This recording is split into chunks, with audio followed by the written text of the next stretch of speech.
بنی اسرائیل میں ایک شخص تھا، نوجوان، انتہائی گنہگار، انتہائی فاسق و فاجر، دنیا کے کسی گناہ سے اس نے روگردانی نہ کی، گناہوں کے دلدل میں سر تا پیر ڈوبا ہوا۔ علاقے کے لوگ جمع ہوئے، کہا کہ اپنے اس بچے کو گھر سے نکال دو، آپ کے اس بچے کی صحبت نے ہمارے نوجوان طبقے کو، نوجوان معاشرے کو تباہ و برباد کر دیا۔ ان کے والدین، ان کے عزیز و اقارب بھی اس کی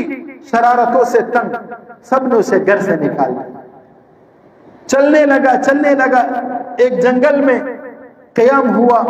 کچھ دن رہا، بیماری نے گھیر لیا، بیماری آئی، بیماری بھی موت والی بیماری، جان لیوا بیماری اس کو لاحق ہوئی۔ جنگل میں پڑا ہے، پہلے سرانے دیکھا، پھر پیروں کی طرف دیکھا، دائیں دیکھا، بائیں دیکھا، کوئی نہیں ہے۔ ہمارے ہاں جب کوئی مرتا ہے، سرانے والدہ رو رہی ہوتی ہے، عزیز و اقارب، رشتہ دار، بہن بھائی سب موجود ہوتے ہیں، ہم نگاہ ڈالتے ہیں، ایک کو دیکھتے ہیں، دوسرے کو دیکھتے ہیں، لیکن اس نوجوان کو جب موت آئی، اس نے آگے پیچھے دیکھا، کچھ اسے نظر نہ آیا۔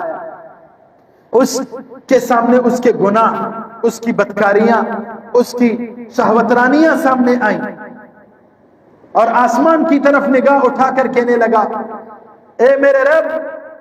اگر میرے گناہوں سے، میری سرکشی اور طغیانی اور کفران سے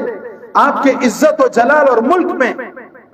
کمی آتی ہے، پروردگارہ مجھے کبھی بھی معاف نہ کر۔ لیکن میرے رب، اگر میری گناہوں سے، میری سرکشی اور طغیانی سے آپ کے عزت و جلال اور ملک میں تغیر و تبدیلی نہیں آتی اور نہیں آئے گی، خدایا میں آپ کا گناہگار بندہ ہوں، پروردگارہ مجھے معاف فرما۔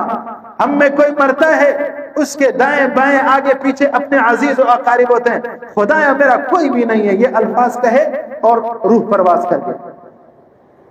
اللہ نے وقت کے نبی حضرت موسیٰ کلیم اللہ پر وہی نازل کی، موسیٰ جاؤ فلانے جنگل میں، میرا ولی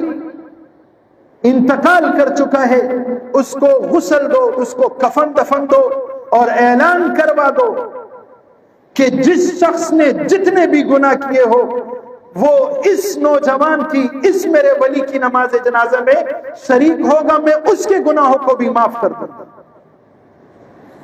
لوگوں میں اعلان ہوا، لوگوں کا ہجوم جمع ہوا، بڑے